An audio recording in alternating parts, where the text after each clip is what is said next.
Hello बच्चों, तो स्वागत है आपका हमारे चैनल ई2ई क्लासेस में, जहां पे हम लोग linear equation in two variable के बहुत सारे लेक्चर देख चुके हैं। अब हम लोग फाइनली हम आपके लिए क्या लेके आए हैं, एनसीईआरटी सॉल्यूशंस लेके आए हैं। क्यों लेके आए हैं, इसके पीछे एक रीज़न है। क्या रीज़न है?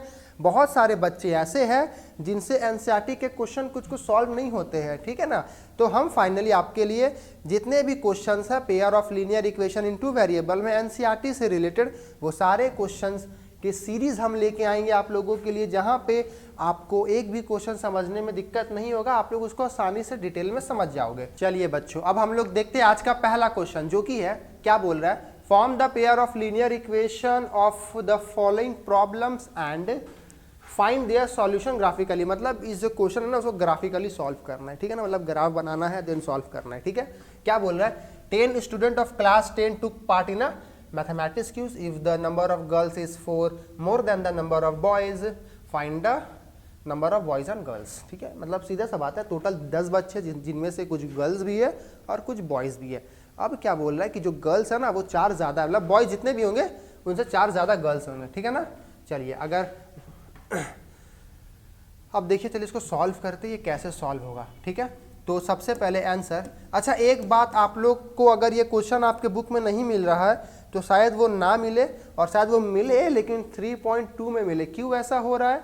क्योंकि ये जो क्वेश्चन है ये आप ये किन्हीं के बुक में 3.2 एक्सरसाइज में भी है और किन्हीं के बुक में 3.1 है। जो न्यूली खरीदे है बुक, जो न्यू बुक खरीदे हैं उनके बुक में 3.1 में होगा, क्योंकि थोड़ा सा पैटर्न है, थोड़ा सा क्वेश्चन चेंज हो गया, एक्सरसाइज का थोड़ा क्वेश्चन इधर उधर हो गया, ठीक है ना। तो उसके लिए घबराना नहीं है, ये क्वेश्चन है आपके बुक में, बस इतना आपको याद रखना है। चलिए अब क्या बोला जा रहा है कि 10 स्टूडेंट है टोटल पार्टिसिपेट किए। तो पहले तो हम लोग मान लेते हैं कि बॉयज़ और गर्ल्स क्या क्या है, ठीक है ना। तो चलिए तो मान लेते हैं कि the number of girls be X, चलिए गर्ल्स को एक्स मान लिए, and the number of boys, not the boys, and the number of boys be Y, ठीक है ना, वाई मान लेते। अब क्या बोला कि टोटल 10 बच्चे हैं, मतलब एक्स और वाई मिला के क्या है, टोटल 10 बच्चे होंगे ना। तो अकॉर्डिंग टू क्वेश्चन क्या बोला है कि टोटल कितने पार्टिसिपेट कर रहे हैं, तो 10 बच्चे पार्टिसिपेट किए, जिनमें से गर्ल्स भी है और वाई मतलब बॉयज भी है। ये दोनों को मिला के क्या हो रहा है, पहला इक्वेशन बन रहा है। अब फाइनली दूसरे में क्या बोला है ना, एंड अब हम लोग को दूसरे में क्या बोला है कि जो गर्ल्स है ना, गर्ल्स एक्स है, वो क्या 4 ज्यादा है बॉयज से। तो क्या है, वो 4 ज्यादा है किससे, बॉयज से, जो कि है मेरा बॉयज वाई। तो ये हम लोग को मिला दूसरा इक्वेशन। तो बच्चों बताओ, आप लोग को यहां तक समझ में आया?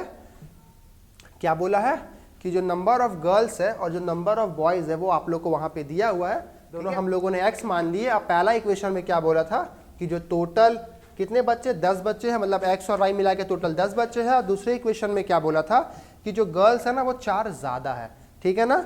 सभी को समझ में यहाँ तक? अब हम लोग सेम वही फंडा लगाएंगे जो हम लोग लेक्चर्स में देखे थे। क्या देखे थे कि एक्स और वाई का हम लोग मिनिमम 3 वैल्यूज निकालेंगे, ठीक है ना। तो चलिए पहला इक्वेशन क्या है, X plus Y is equal to 10, ठीक है।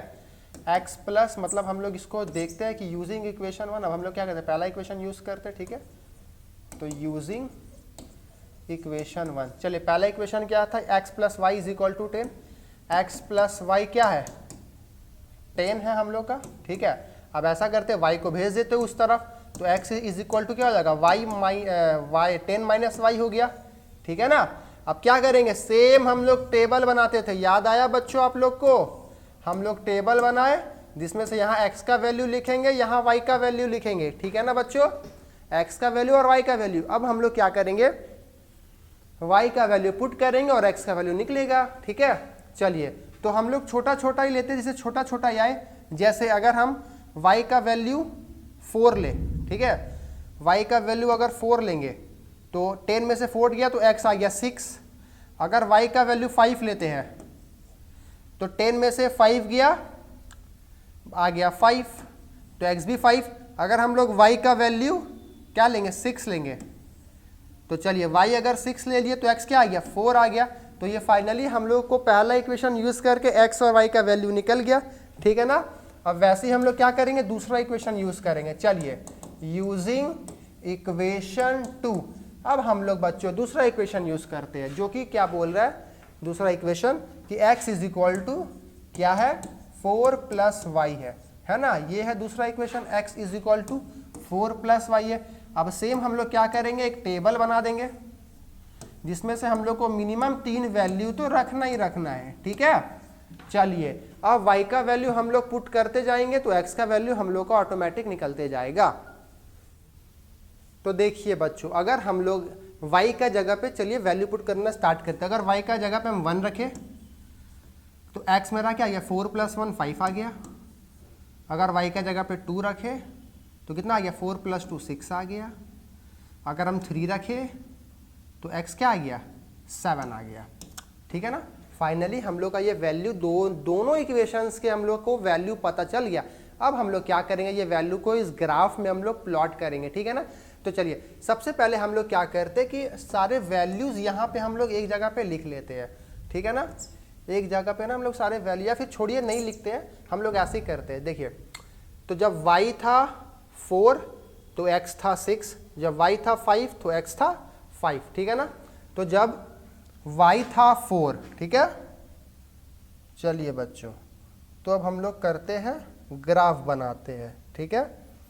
तो जब y था 4, y जब था 4 तो x था 6, मतलब यहाँ पे है ना बच्चों, यहाँ पे पॉइंट आया।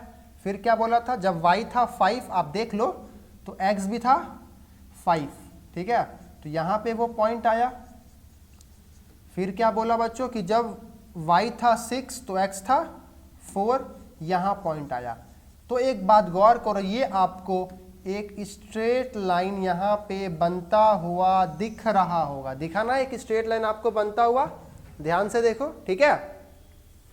चलिए, अब दूसरा में क्या बोल रहा था कि अगर y 1 है तो x 5 है, मतलब अगर y 1 है तो x 5 है, मतलब यहाँ पे बच्चों। वैसे अगर y 2 है तो x 6 है यहाँ पे बच्चों, और जब y 3 है तो क्या है x 7 है, मतलब यहाँ पे बच्चों, ठीक है ना। अब क्या करेंगे, वैसे ही हम लोग इस लाइन को भी इस तरह से ड्रॉ करते हैं, ठीक है। देखिए, इस लाइन को भी अगर हम लोग इस तरह से ड्रॉ करें तो हम लोग को ये दोनों पॉइंट, अगर आप लोग ध्यान से देख रहे होंगे तो इस पॉइंट पे जाके ये दोनों पॉइंट मीट किया, ठीक है ना। ये इस पॉइंट पे जाके ये दोनों पॉइंट मीट किया, जो कि ये पॉइंट कौन सा है, अगर हम इसका x कोऑर्डिनेट देखें तो वो 7 है, अगर हम इसका y कोऑर्डिनेट देखें तो वो क्या है, वो 3 है। मतलब 7,3 में वो पॉइंट कट हुआ और फाइनली हम लोग का सॉल्यूशन निकल गया, ठीक है। तो अब हम लोग यहाँ पे देखो, आप लोग क्या माने थे ना, हम लोग कि नंबर ऑफ बॉयज x माने थे और नंबर ऑफ गर्ल्स क्या माने थे, sorry number of girls x माने थे और नंबर ऑफ बॉयज y माने थे। तो therefore the number of girls is equal to x माने थे ना, जो कि मेरा 7 निकल गया, and the number of boys क्या निकल गया, y माने थे ना, जो कि क्या निकल गया 3 निकल गया। और फाइनली ये हम लोग का आंसर आ गया इस पहले क्वेश्चन का, ठीक है बच्चों। समझ में आया आप सभी को।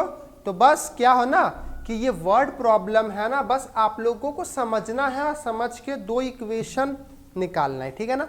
अगर आप लोग वो 2 इक्वेशन निकाल लेते हो, ठीक है, तो फाइनली क्या होगा, हम लोग का जो भी क्वेश्चन है वो आसानी से सॉल्व हो जाएगा, ठीक है ना। चलो देख लो एक बार आप लोग वापस से, देख लिया। अब ये क्वेश्चन आप लोग ट्राई करना, ठीक है ना। सेम क्वेश्चन है, मतलब उसी तरह से बनेगा, लेकिन आप ये सेम क्वेश्चन ना आप लोग ट्राई करना, ये आप लोग के लिए होमवर्क के लिए, ठीक है। और जब इसका आंसर आ जाएगा तो कमेंट बॉक्स पे आप कमेंट भी कर देना। तो फिर अब हम लोग मिलते हैं नेक्स्ट वीडियो में, जहाँ पे हम लोग एनसीईआरटी का नेक्स्ट क्वेश्चन डिस्कस कर रहे होंगे, और ये सीरीज ऐसे ही चलता रहेगा, आपको रेगुलर वीडियो भी मिलते जाएंगे। तो आप लोग प्लीज़ वीडियो देखते रहे, और अगर अच्छा लगा तो लाइक शेयर और सब्सक्राइब ज़रूर करें, ठीक है। चलिए बच्चों, तो हो गया। अब हम लोग मिलते हैं नेक्स्ट वीडियो में, तब तक के लिए स्टे सेफ।